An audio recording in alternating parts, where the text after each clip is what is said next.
Hello everyone, आप सब कैसे हैं। मैं Vinod Modi, BTech from BIT Sindri. आज आप लोग को इलेक्ट्रिक करंट के बारे में बताएंगे।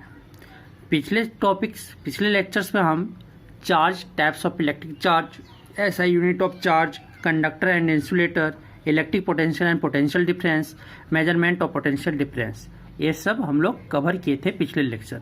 वो हम आपको लिंक दे देंगे, अगर देखे होंगे तो सही है, नहीं देखे तो जाके देख लीजिएगा, समझ में आएगा। यहाँ पे हम लोग electric current, measurement of electric current, ammeter और डायरेक्शन ऑफ इलेक्ट्रिक करंट के बारे में पढ़ेंगे और सिम्बल्स बता देंगे कि इलेक्ट्रिक कंपोनेंट को किस किस सिम्बल से हम लोग डिनोट करते हैं। चलिए स्टार्ट करते हैं बिना लेट किए हुए। चलिए स्टार्ट करते हैं इलेक्ट्रिक करंट या करंट। इलेक्ट्रिक करंट किसको कहते हैं? इलेक्ट्रिक करंट उसको डिनोट करते हैं कैपिटल आई से।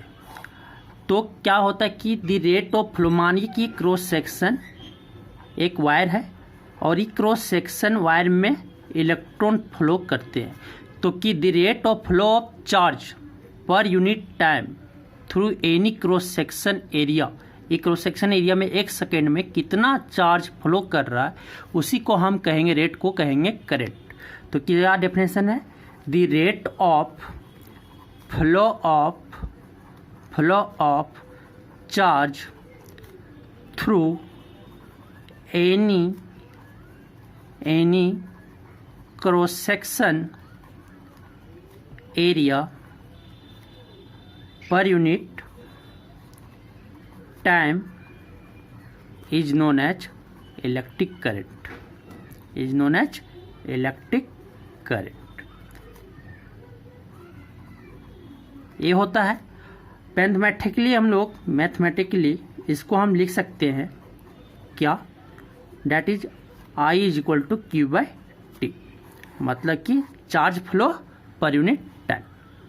ठीक है, वेयर I क्या है? इलेक्ट्रिक करंट है, इलेक्ट्रिक करंट। क्यू क्या है? चार्ज है through any, charge flow through any cross section area. और टाइम क्या है? टाइम। ठीक है, टी क्या है? टाइम है। ये आपको समझ में आया होगा। एसआई यूनिट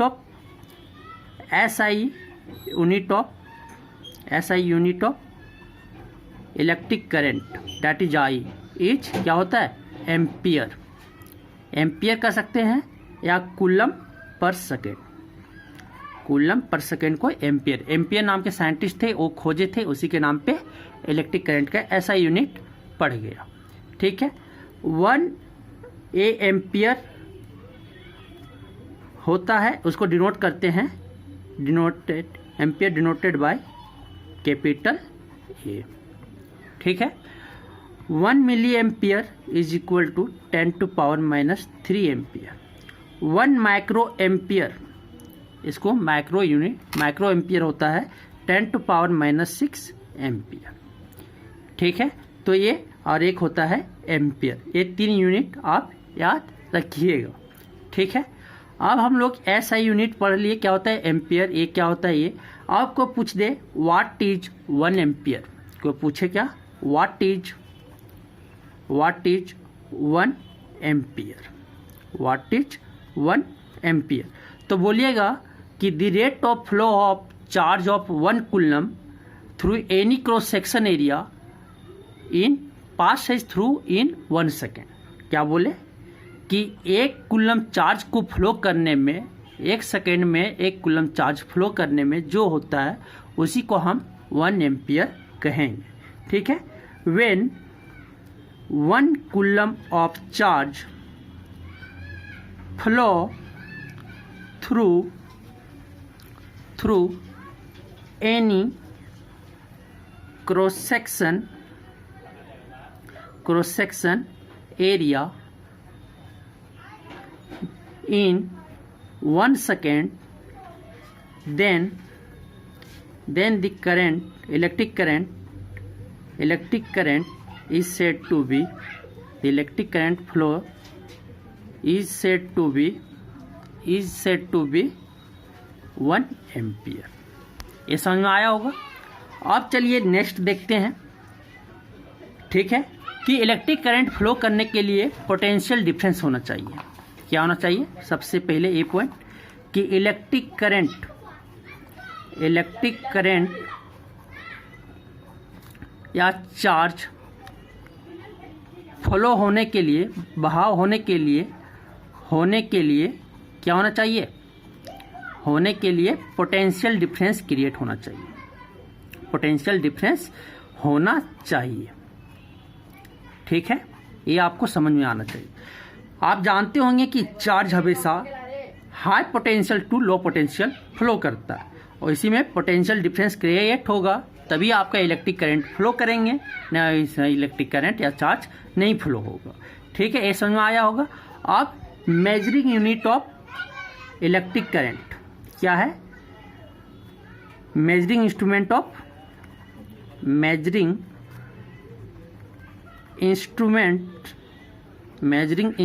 ऑफ करंट उसको किससे मेजर करते हैं? एम मीटर से। एम मीटर एक इंस्ट्रूमेंट है जो हम लोग इलेक्ट्रिक करंट को मेजर करते हैं। ठीक है, एम मीटर में क्या होता है कि एक लो रेजिस्टेंस, उसका मेजरिंग इंस्ट्रूमेंट ऑफ करंट क्या है? एम मीटर है। और एम मीटर को जब भी हम कनेक्ट करते हैं, किसी चीज़ को मेजर करना है, करंट को मेजर करना है, तो हमेशा इसको किसमें? सीरीज में करते हैं। किसमें करते हैं? सीरीज में करते हैं। आप देखे होंगे वोल्ट मीटर को हम लोग पैरेलल में जोड़ते हैं, और सीरीज में जोड़ने के कारण हम लोग एम मीटर को किसमें जोड़ते हैं? सीरीज में। जैसे कि ये मानो कि एम मीटर है और ये बल्ब एक लगा हुआ है। ठीक है, तो इसको मेजर करना कि कितना करंट इसमें फ्लो कर रहा है, तो क्या करेंगे? इसमें सीरीज में एम मीटर को जोड़ देंगे। ठीक है, एम मीटर को इसमें सीरीज में जोड़ देंगे। ये समझ में आया होगा। एम मीटर को सीरीज में इसलिए जोड़ते हैं, ठीक है, और ammeter has low resistance. इसका जो रेजिस्टेंस होता है, रेजिस्टेंस क्या होता है हम लोग नेक्स्ट क्लास में अब पढ़ेंगे, जब ओम्स लॉ पढ़ लेंगे तो उसमें वहाँ पढ़ेंगे। अभी रेजिस्टेंस प्रतिरोधक होता है करंट, क्यों इसमें लो रेजिस्टेंस इसलिए होता है, एम मीटर में लो रेजिस्टेंस होते हैं। लो रेजिस्टेंस इसलिए होते हैं क्योंकि करंट को जो फ्लो हो रहा है उस पर कोई इफेक्ट मेजर करने में ना पहुँचे, इसलिए इसका रेजिस्टेंस लो होता है। और इसलिए कह सकते हैं कि इसको हम सीरीज में जोड़ते हैं, इसलिए एम मीटर का रेजिस्टेंस जो होना चाहिए वो लो होता है। ठीक है, ये समझ में आया होगा आपको। ठीक है, तो यार लिख सकते हैं ammeter has low resistance because it can not affect the measuring current in that circuit, इसलिए इसका रेजिस्टेंस क्या होता है? लो होता है। समझ में आया? अब आता है, ये समझ आ गया। अब हम लोग एक क्वेश्चन करते हैं, और आपको एक क्वेश्चन यहाँ पे हम छूट गया था बताना कि what is 1 ampere. What is 1 ampere, उसको हम मैथमेटिकली कैसे लिख सकते हैं? मैथमेटिकली इसको हम लिख सकते हैं 1 ampere is equal to 1 coulomb per 1 second. इसको आप ये फार्मूला रख सकिएगा 1 एम्पियर का। ठीक है, अब एक क्वेश्चन है, चलिए नेक्स्ट क्वेश्चन करते हैं। ठीक है, electric current flows in A bulb. Electric question है। ठीक है, electric current flows in A bulb 0.25 ampere in 20 minutes, then find the amount of charge flown through the bulb।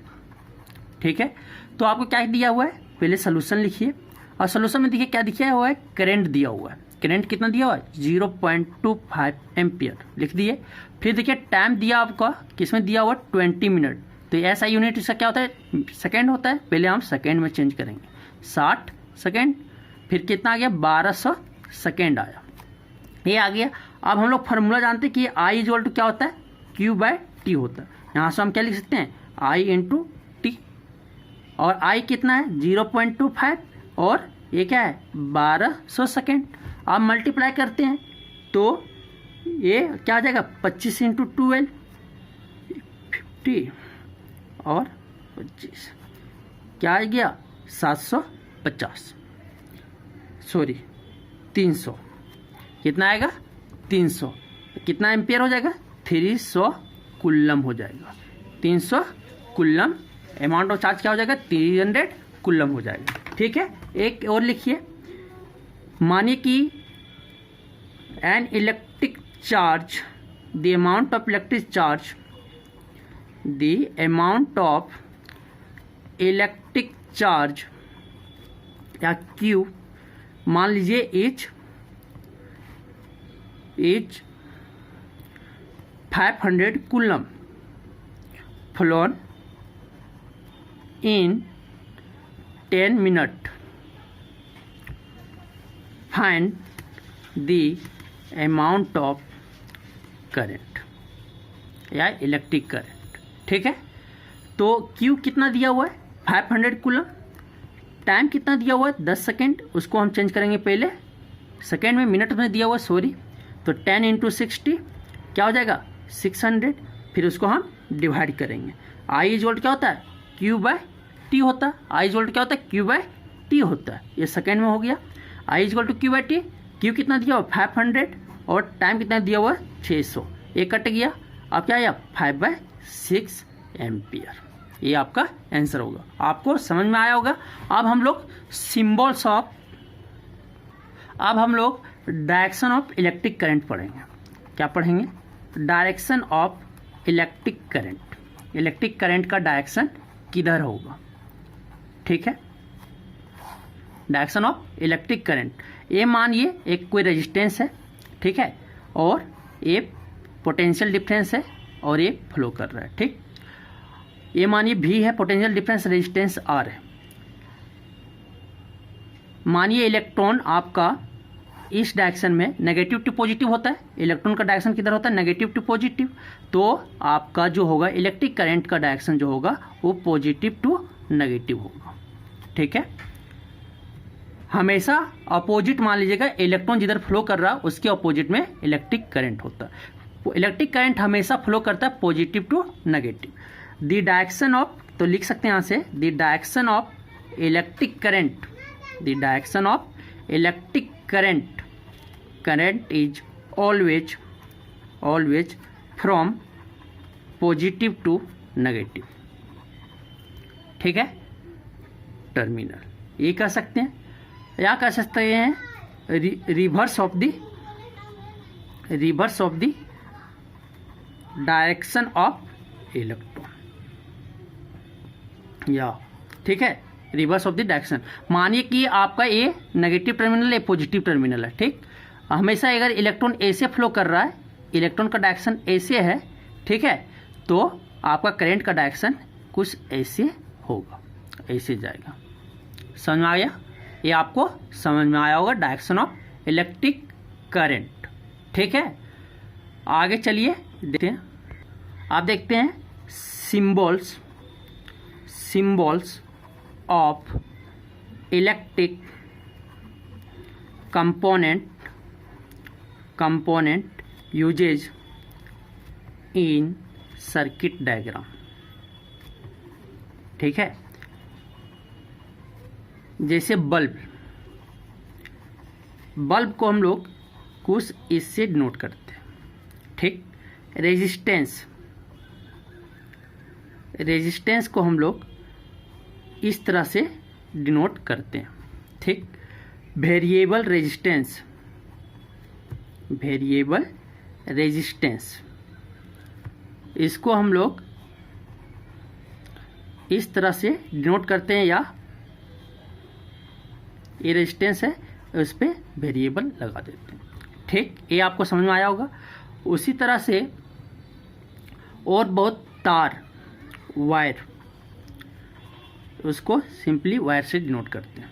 ठीक है, और बताते हैं आपको,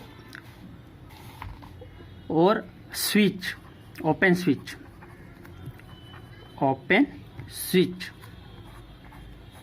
ये ओपन हो गया या और, ठीक है। क्लोज स्विच को कैसे डिनोट करते हैं, ए से बिंदु क्लोज लगा या ए से कनेक्ट कर देंगे, ये क्लोज स्विच आपका हो गया। ठीक है, ये आपको समझ में आया होगा। और होते हैं, ठीक है, potential difference, potential difference, difference या बोलो सेल, सेल को एक छोटा एक बड़ा से डिनोट करते हैं। ठीक, आपको पूछे बैटरी, बैटरी क्या होता है? Combination of cell. बैटरी क्या होता है? Combination, combination of cell. ठीक है, तो क्या होता है? सीरीज में लगाते जाइए, ऐसे कुछ होता है। ये आपका क्या है? बैटरी का सिंबल है, इसे आप डिनोट करते हैं। ठीक है, आपको समझ में आया होगा। और इसी तरह और बहुत सारे हो सकते हैं, बल्ब का जो वगैरह। अब ये क्रॉसिंग वायर, क्रॉसिंग वायर, ठीक है, विदाउट टचिंग। तो एक कैसे गया, एक आपको ऐसे करके निकाल दीजिए, ये आपका बिना टच किए हुए जा रहा है।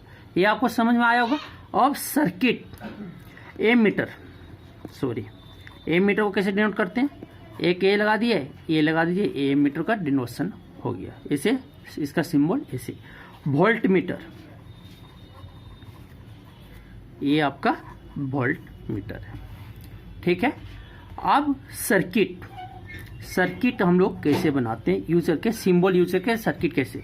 तो क्या कीजिए, एक रेजिस्टेंस लीजिए, एक बल्ब लीजिए, ठीक है, और इसको क्या कीजिए, एक बैटरी से या इससे आप जोड़ दीजिए। ठीक है, आपको एम मीटर भी जोड़ना है, तो ये किस में बोले थे? सीरीज में लगता है, यहाँ पे एम मीटर लगा दीजिए, हो गया। ये आपका वोल्ट हो गया, ये रेजिस्टेंस हो गया, ये बल्ब हो गया, ये भी रेजिस्टेंस है, बल्ब एक तरह का। ठीक है, और आपको जोड़ना है वोल्ट मीटर, तो एक यहाँ पे ऐसे पैरेलल रहता है, ये जोड़ दीजिए। ठीक है, ये आपका क्या हो गया? Circuit representation. ठीक है, सर्किट डायग्राम।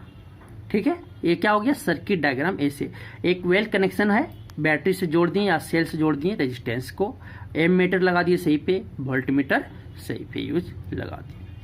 ठीक है, तो आपको सर्किट भी समझ में आया होगा। ठीक है, ये आपका क्या था? Circuit diagram. ठीक है, ये आपका सर्किट डायग्राम था। कोई पूछ ले इलेक्ट्रिक सर्किट, क्यों पूछ लेता क्या? इलेक्ट्रिक सर्किट, तो एक कंटिन्यूअस पाथ होता है। ठीक है, वेल अरेंजमेंट का सर्किट। ठीक, तो क्या करते हैं, यहाँ पे एक बैटरी लेते हैं, ऐसे कुछ करके, या ये नेगेटिव, ये पॉजिटिव, ये नेगेटिव, यहाँ से एक स्विच लगाते, स्विच। ठीक, उसके बाद एक रेजिस्टेंस लगाते या बल्ब लगा देते,